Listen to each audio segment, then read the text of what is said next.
কোরআন পাকের একটি আয়াতের তাফসীর করছিলেন, একটা তাফসীর করেন ওই পিছনে বসা মুহাদ্দিস ইবনে জওজি এই বন্ধুর সাথে, এটা আমি জানি। আরেকটা তাফসীর করলেন, বলে এটা আমি জানি। আরেকটা তাফসীর করলেন, বলে এটা আমি জানি। এইভাবে 11টা তাফসীর করেছেন একটি আয়াতে। মুহাদ্দিস ইবনে জওজি বন্ধুকে বলছেন, এগুলো কিন্তু আমি জানি। এগুলোর পরে ওই আয়াতে আরো 40টা তাফসীর করেছেন আমার গৌসে পাক মুহাদ্দিস ইবনে জওজি। আল্লাহর কসম, এগুলো আমি একটিও জানি না। দৌড় দিয়ে জুব্বা টুব্বা ফেরে গৌসে পাকের কদমে গিয়ে লুটে পড়ল। এক সময় পৃথিবীতে মুসলমানের নেতৃত্ব ছিল।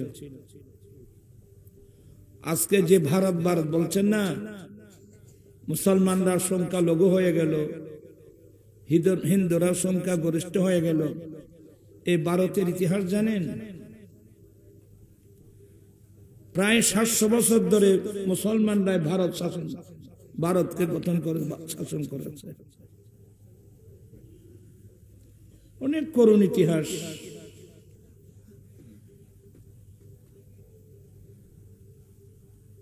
তো যাই হোক, আমি আসলাম রাত গভীর, 2-4 কথা বলবো।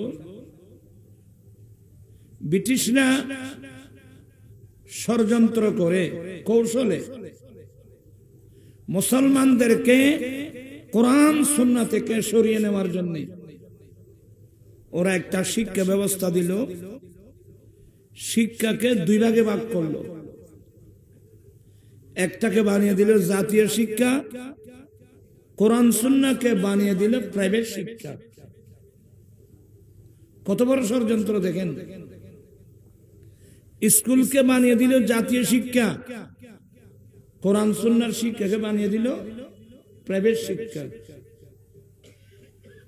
যেহেতু রাষ্ট্রের মানুষ জাতীয় শিক্ষার প্রতি দুর্বল, সার্টিফিকেট লাগবে, যে কোনো কাজ করতে সার্টিফিকেট লাগবে। এ কারণে বর্তমান আমাদের বাংলাদেশের অধিকাংশ ছেলে মেয়েরা চলে গেল স্কুলে।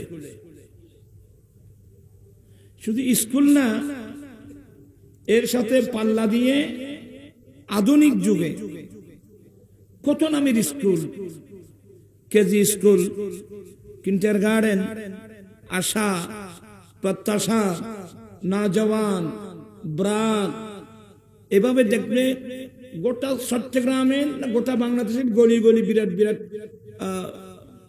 কি লাগানো হয়েছে, বিরাট বিরাট ব্যানার লাগানো হয়েছে। অমুক স্কুল এন্ড কলেজ, অমুক স্কুল এন্ড কলেজ, অমুক school and college. School college এগুলো তো খারাপ জিনিস না। আমার প্রশ্ন হলো, সেই স্কুলের সিলেবাসে কোরআন শরীফ আছে? কথা বলছেন না কেন আপনারা? সেই স্কুলের সিলেবাসে কোরআন শরীফ আছে? সেই স্কুলের সিলেবাসে হাদিস শরীফ আছে? এই কৌশলে বিধর্মীরা আজকে সাকসেস। মুসলমানরা কোরআন সুন্নাহ হারা হয়ে গেছে।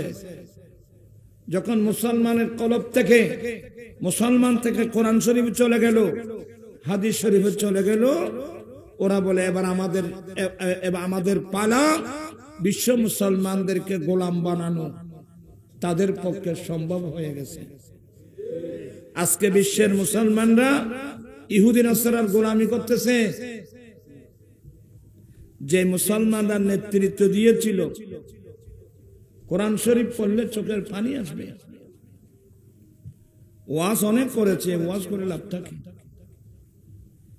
গাজী দ্বীন মিল্লাত শেরে বাংলা রহমতুল্লাহ আলাইহি গোটা জীবনটাই কোরবানি দিয়েছেন, শুধু বাতিলদের সাথে মুনাজারা নয়, সুন্নিয়তকে প্রাতিষ্ঠানিক রূপ দেওয়ার জন্য গাজী শেরে বাংলা রহমতুল্লাহ আলাইহি হাটহাজারীর জমিনে ওই হাটহাজারী অন্য মাদ্রাসার মোকাবেলায় দাঁড় করানোর জন্য অদুস চৌধুরীকে বলে বিরাট জামিয়া আজিজিয়া ওদুদিয়া কায়েম করেছিল হাটহাজারীর জমিনে।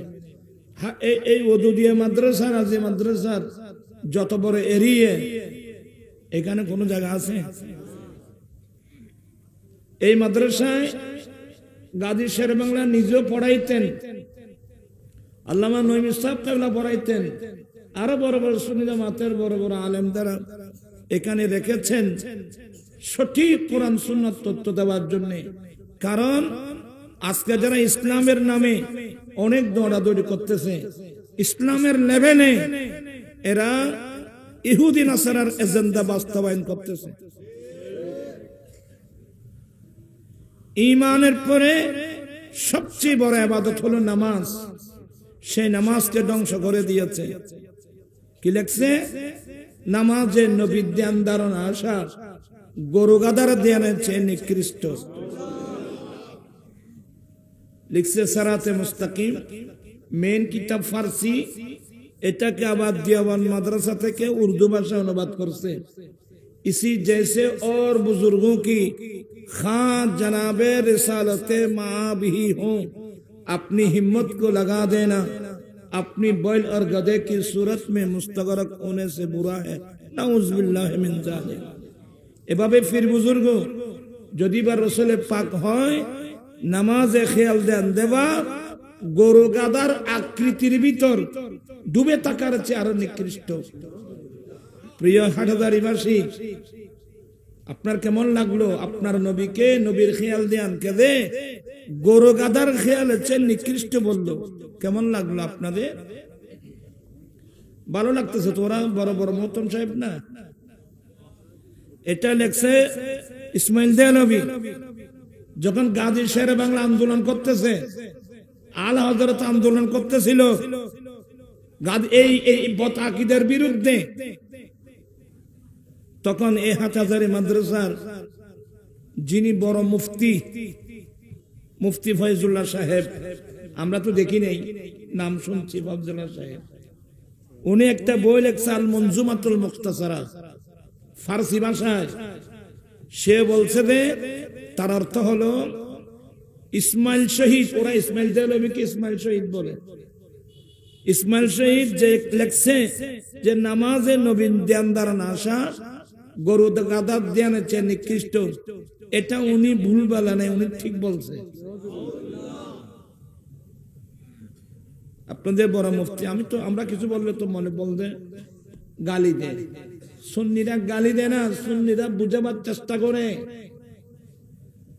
আপনি নবীর প্রেমিক দিবানা, নবীর খেয়াল দিয়ানকে গরু গাদার খেয়ালের চেয়ে নিকৃষ্ট বললো, আপনার এখনো ভালো লাগতেছে না? কিসের তোমার ইমান, কিসের ইসলাম, কিসের নামাজ? গাজী দিন শেরে বাংলা রহমতুল্লাহ আলাইহি গোটা জীবন কোরবানি দিয়ে শুধু জাতিকে এগুলো বুঝিয়েছেন, নবীর শানে বেয়াদবি হলে তোমার আমার জীবনের সবকিছু শেষ, কোনো কাজে আসবে না। গাজী শেরে বাংলা রহমতুল্লাহ আলাইহি শুধু হাটহাজারী ওদুদিয়া নয়, এই যে আপনাদের এখানে কি ফকিরহাট, ফকিরহাট কি নাম মাদ্রাসার নাম, হুজুর নাম এমদাদুল উলুম, গাজী শেরে বাংলা রহমতুল্লাহ ফকিরহাটে একটা মাদ্রাসা দিয়েছিলেন। আমার শাশুর মাওলানা আবুল ওয়াফা মাওলানা মাহবুবুল আলম রেজভী রহমতুল্লাহ এই মাদ্রাসার ছাত্র, আল্লামা সৈয়দ নুরুল মুনাব্বার রহমতুল্লাহ মাদ্রাসার ছাত্র, আল্লামা হাজাজি সাহেব কামলা এই মাদ্রাসার ছাত্র, অর্থাৎ গাজী শেরে বাংলার ছাত্র। আজকে গাজী শেরে বাংলার ইন্তেকালের পরে এই মাদ্রাসা কি হয়ে গেল? মাদ্রাসা বিলুপ্ত হয় না, তোমরা ধ্বংস হয়েছ, ধ্বংস হতে থাকবে। গাজী শেরে বাংলার রক্ত, গাজী শেরে বাংলার চোখের পানি, এটা কি বৃথা যাবে মনে করছো? যারাই মাদ্রাসা বন্ধ করছো তোমরাই ধ্বংস হবা।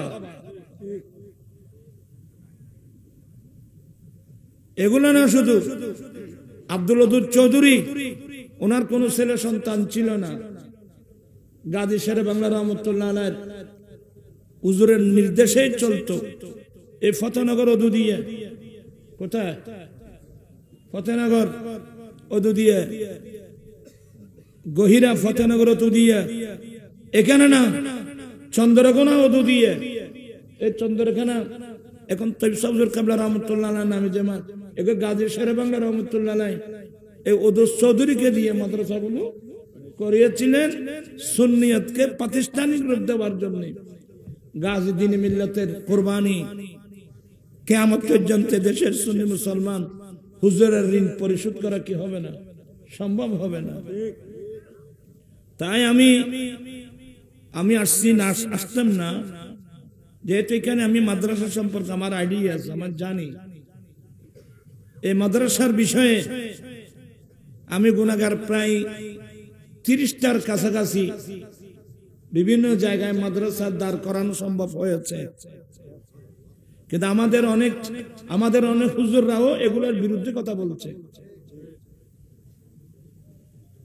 অনেক এমন বলছে, যদি বাতালরা বলতো আমার মনে শান্তি পেত। আমাদের অনেক সুন্নিরা বলছে যে নুরি সাহেব এতগুলো মাদ্রাসা করতেছে মানুষ থেকে চাঁদা উঠানোর জন্য, দান্দাবাজি করার জন্য। এই মনের দুঃখ থাকবে কোথায় আমাকে বলেন তো? আপন জনে আঘাত দিলে এই আঘাতটা মারাত্মক হয়। আমার গোটা জীবনের কোরবানি দিয়ে কয়টা মাদ্রাসা, আপনি প্রত্যেক মাদ্রাসা একটু জরিপ করেন, দেখেন কোন কোন জায়গায় মাদ্রাসা হলো, এখন সেখানে সুন্নিয়তের পরিবেশ কেমন হলো। আমি কি মানুষ থেকে চাঁদা উঠানোর জন্য এগুলো করছি? এটা আমাদের জন্য অত্যন্ত দুঃখনীয় বিষয়। নিজে তো করি না, আরেকজন করলে আমরা তার পিছনে লেগে যাই। এটার নাম দুনিয়া। তবে মাসলা মনে রাখবেন, আলাইসাল্লাহু বিআহকামিল হাকিমিন, আল্লাহ বিচারকদের বিচারক নয় কি? তবে আমি এখানে যারা আসছেন আমরা অভিন্ন, যে যে তরিকার হতে পারেন, সুন্নিয়তের স্বার্থে সবাইকে একটা প্ল্যাটফর্মে হয়ে আমাদেরকে যদি আমরা কাজ যদি না করি, আগামীতে সুন্নিয়তের আকাশ মেঘাচ্ছন্ন। কথা বুঝে আসছে? আমাদেরকে সংকীর্ণতা পরিহার করতে হবে, ব্রড মাইন্ড নিয়ে কাজ করতে হবে, সংকীর্ণতা পরিহার করতে হবে। আজকে যে আমি গুনাহগার, এই সবাইকে, এই সুন্নিয়তদেরকে সবাইকে কমসে কম ফারি আর না ফারি একটা টেবিলে তো নিয়ে আসছি। আজকে পাবলিকের মধ্যে আলহামদুলিল্লাহ এখন সে ভেদাভেদ এখন কি হয়ে গেছে, এখন তো দূর হয়ে গেছে। কিন্তু আমাদের মধ্যে এমন কুচক্রি মহল এখনো আছে এই ঐক্যতা নষ্ট করার জন্য, কিন্তু এখনো ষড়যন্ত্র হচ্ছে। আমি সবাইকে আল্লাহকে ভয় করো। আমরা গাজী শেরে বাংলার কাছে মুখ দেখাতে পারবো না, আলা হযরতের সামনে আমরা মুখ দেখাতে পারবো না, আমরা দয়াল নবীর সামনে মুখ দেখাতে পারবো না। সুন্নিয়তকে আজকে আমরা কোন পর্যায়ে এসে গেলাম? এই সুন্নিয়তের ময়দান কোথায় ছিল, আজকে আমরা কোথায় নিয়ে আসলাম? আমি আসছি আপনাদেরকে, এলাকাবাসীকে বলছি, এই যে মাদ্রাসা, এই মাদ্রাসা হলো মুসলিম বানানোর কি কারখানা। পড়েন, আমার আসছেন যখন কিছু পড়েন না। ক্বালা রাসূলুল্লাহ সাল্লাল্লাহু আলাইহি ওয়াসাল্লাম, কুল্লু মাওলুদিন ইউলাদু আলাল ফিতরাতি ফাআবওয়াহু ইউহাব্বিদানিহি আও ইউনাসসিরানিহি আও ইউমাজ্জিসানিহি। বিরক্ত লাগেন না? এই আর আসল ফল না। আল্লাহর নবী বলেন, হে আমার উম্মত, পৃথিবীর বুকে যতগুলো মানুষ জন্ম লাভ করবে প্রত্যেক মানুষের জন্ম ইসলাম ধর্মের উপর হবে। সুবহানাল্লাহ। ওরা জোরের ফাল্লার বালা করে ভাই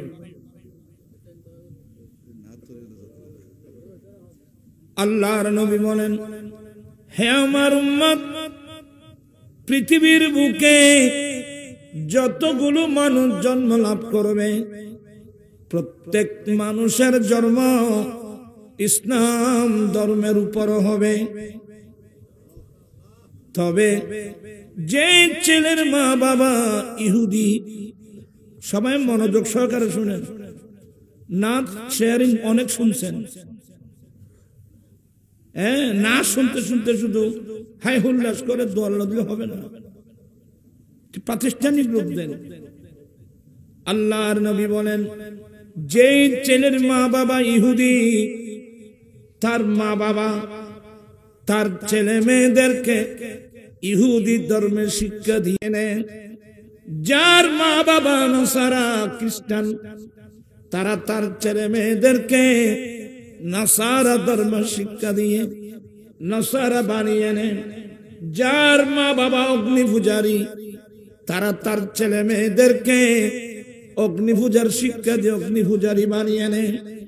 এখন আমার প্রশ্ন হলো, আমার জন্ম ইসলামের উপর, আমার বাবা মুসলিম, আমার মা মুসলিম, আমার মা বাবার ঈমানি নৈতিক দায়িত্ব ছিল আমরা ছেলে মেয়েদেরকে কোরআন সুন্নাহর শিক্ষা দিয়ে খাঁটি মুসলমান হিসেবে গঠন করা।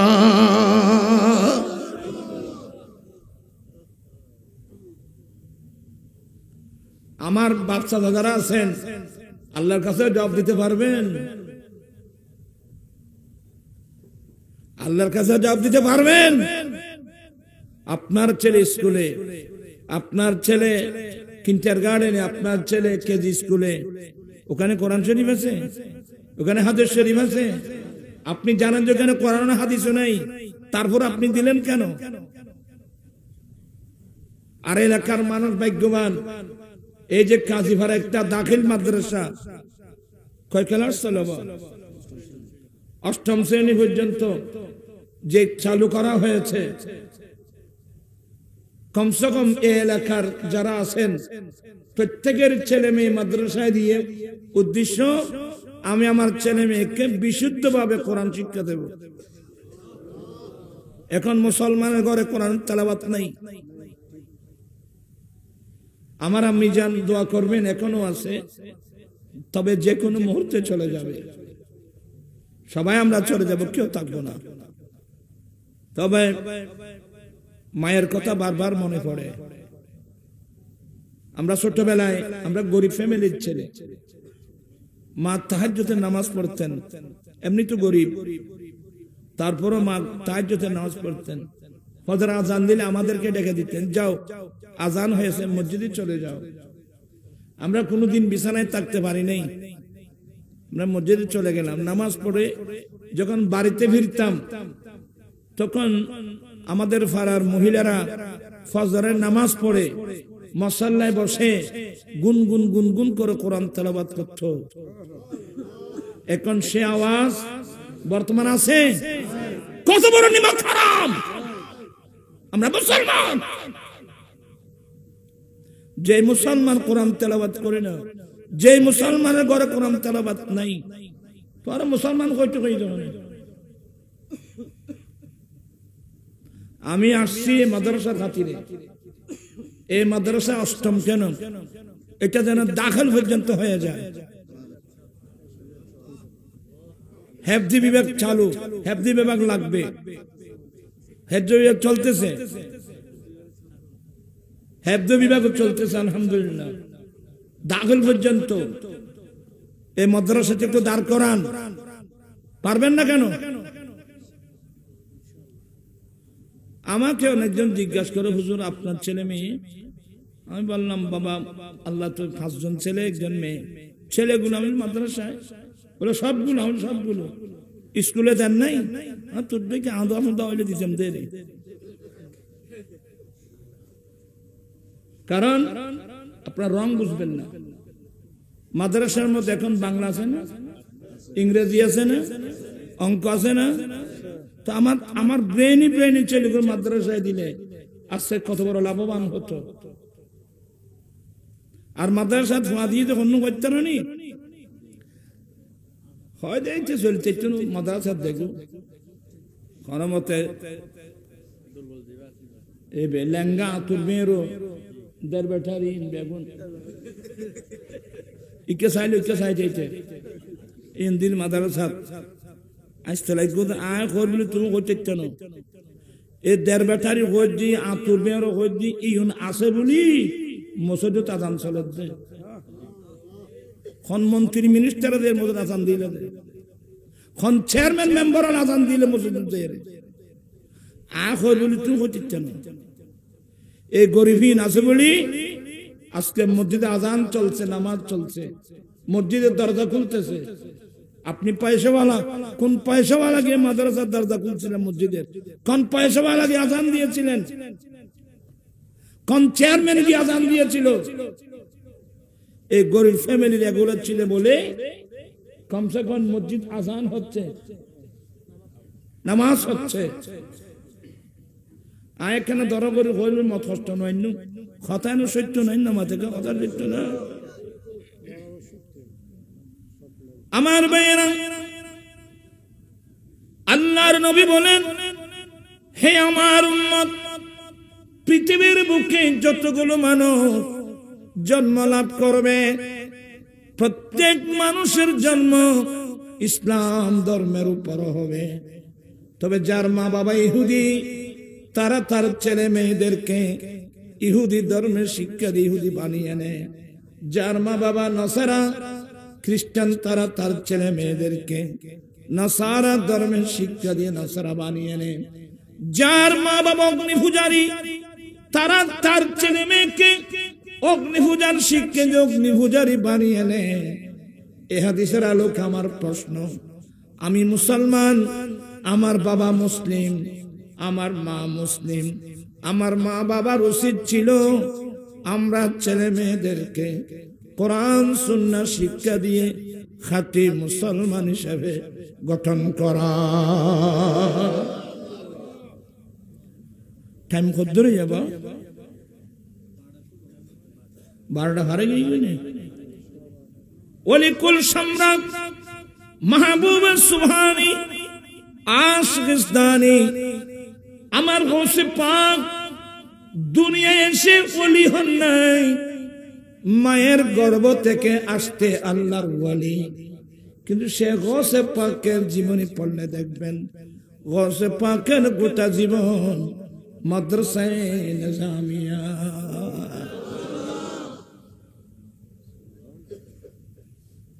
শেখ মুহাক্কিক দেলভী তার বিখ্যাত কিতাব আখবারুল আখিয়ারে নকল করেন, গৌসে পাকের কাছে প্রশ্ন করা হলো, হুজুর আপনি যে আল্লাহর ওলি, এই মসলাটা কখন জানলেন, কিভাবে জানলেন? আমার গৌসে পাক উত্তর দিয়েছিলেন, আমি আব্দুল কাদেরের বয়স যখন 10 বছর, আমি আল্লাহর কোরআন বুকে নিয়ে, আমার নবীর হাদিস শরীফ বুকে নিয়ে আমি ঘর থেকে বের হলাম মাদ্রাসায় যাওয়ার জন্য।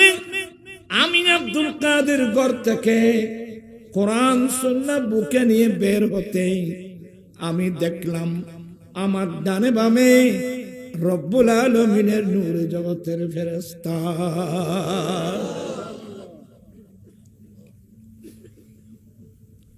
আমি দেখলাম গৌসে পাক 10 বছর বয়সে এই কুফালের চোখে ফেরেশতা চোখে দেখছেন। এই ফেরেশতাগুলো আমাকে নিয়ে মাদ্রাসায় যাচ্ছিলেন। আমি যখন ক্লাসে পৌঁছে গেলাম, দেখলাম আমার ক্লাসমেট ক্লাসের মধ্যে বসে আছে। একজন ফেরেশতা ডাক দিয়ে বলে, এই মাদ্রাসার ছাত্র, তোমরা এখনো বসে আছো? আরে আল্লাহর ওলি আসছে, বসার জায়গা করে দাও। আমার গৌসে পাক বলেন, সেদিন থেকে আমি জানলাম আমি আল্লাহর একজন ওলি। আমার ভাইরা, আমার গৌসে পাকের গোটা জীবন মাদ্রাসায়, গোটা জিন্দেগিটা মাদ্রাসায়। আমার গৌসে পাক রাদিয়াল্লাহু তাআলা যখন তাফসীর পড়াতেন, আশ্চর্য হয়ে যাবেন আপনারা। আমরা তো ইতিহাস জানি না তো, আর আমরা এগুলো বলি না। গৌসে পাক যখন তাফসীর পড়াতেন, তৎকালীন যুগের মুহাদ্দিস ইবনে জওজি রাহমাতুল্লাহ আলাইহি আসহাবে মুতাশাদ্দিদিনদের মধ্যে একজন। ইবনে জওজি আরেকজন বন্ধু, দুজন মিলে ওই দূরে ক্লাসের মধ্যে বসতেন। দেখি ইনি বাগদাদে আসছেন, গিলানের মানুষ, দেখি কি পড়ায়। গৌসে পাক পড়াচ্ছেন, কোরআনে পাকের একটি আয়াতের তাফসীর করছিলেন। একটা তাফসীর করেন ওই পিছনে বসা মুহাদ্দিস ইবনে জওজি এই বন্ধুর সাথে, এটা আমি জানি। আরেকটা তাফসীর করলেন, বলে এটা আমি জানি। আরেকটা তাফসীর করলেন, বলে এটা আমি জানি। এইভাবে 11টা তাফসীর করেছেন একটি আয়াতে। মুহাদ্দিস ইবনে জওজি বন্ধুকে বলছেন, এগুলো কিন্তু আমি জানি। এগুলোর পরে ওই আয়াতের আরো 40টা তাফসীর করেছেন আমার গৌসে পাক। মুহাদ্দিস ইবনে জওজি, আল্লাহর কসম এগুলো আমি একটিও জানি না। দৌড় দিয়ে জুব্বা টুব্বা ফেরে গৌসে পাকের কদমে গিয়ে লুটে পড়ল। সুবহানাল্লাহ।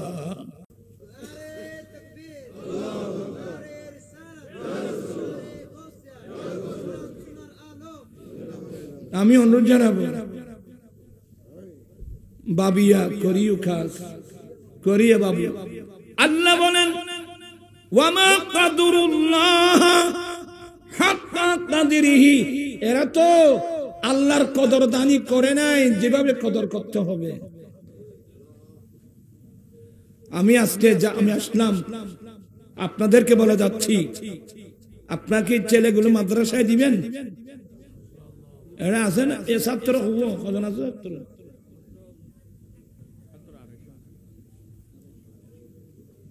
এগুলো হবে না, আরো হতে হবে। আমি মা বোনদেরকে বলছি, আপনারা ছেলে মেয়েদেরকে মাদ্রাসায় পাঠান, নিয়ত রাখতে হবে। আমি কয়েক জায়গায় বলছি, আমি আমার বিশেষ করে মা বোনদেরকে বলবো, মা বোনদের কাছে বিনয়ের সাথে বলবো, আপনারা গর্বিতা পেটে বাচ্চা আছে, আপনারা আজ থেকে সিদ্ধান্ত নেবেন, আয় আল্লাহ আমার গর্বে যে বাচ্চা আছে এই বাচ্চাটা দুনিয়ার জন্য আমি ব্যবহার করব না। আল্লাহ আমার এই বাচ্চাটা তোমার নবীর দিন পাহারা দেবার জন্য এই ছেলেটাকে আমি মাদ্রাসায় দেব।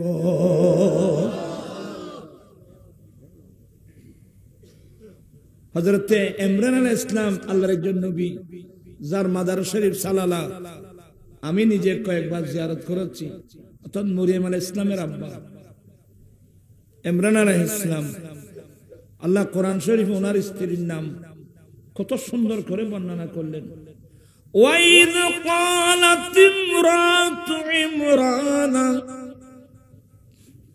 রাব্বি ইন্নী নাযারতু লাকা মা ফি বাতনি মুহাররারা। ইমরান নবীর স্ত্রী মরিয়মের আম্মা হান্না আল্লাহর কাছে মান্নত করলেন, আল্লাহ আমার পেটে যে বাচ্চা আছে এটাকে আমি তোমার নামে আযাদ করে দেওয়ার মান্নত করলাম।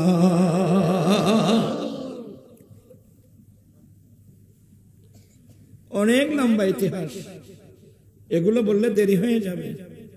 এই এলাকার সবাইকে বলবো, মা বোনদেরকে বলবো, আপনারা মান্নত করুন, আল্লাহ আমার গর্বে যে বাচ্চা, এই বাচ্চাটা আমি দ্বীনের জন্য ওয়াকফ করে দেব, যে বড় হয়ে আমার নবীর বাগান পাহারা দেবে। হাটাদারের মানুষ, আমার নবীর বাগান পাহারা দেবার কেউ নাই। যারাই পাহারাদার তারাই চোরের তাঁতিদার, ঠিক কিনা? আছে গোটা দেশ সুদ, ঘুষ, মদ, জানা, ব্যভিচার, যৌতুক, মাদক সবগুলো আমাদের ঘর বাড়ি দখল করে নিয়েছে। যৌতুক ছাড়া বিয়ে হয় না, মাদক আর মাদক, সুদ ঘরে ঘরে সুদ ঢুকে গেছে। আমার নবীর বাগান তো ধ্বংস হয়ে গেল। ও আমার ভাইয়েরা, কিয়ামতের মাঠে আমরা কিন্তু নবীর সামনে মুখ দেখাতে পারবো না।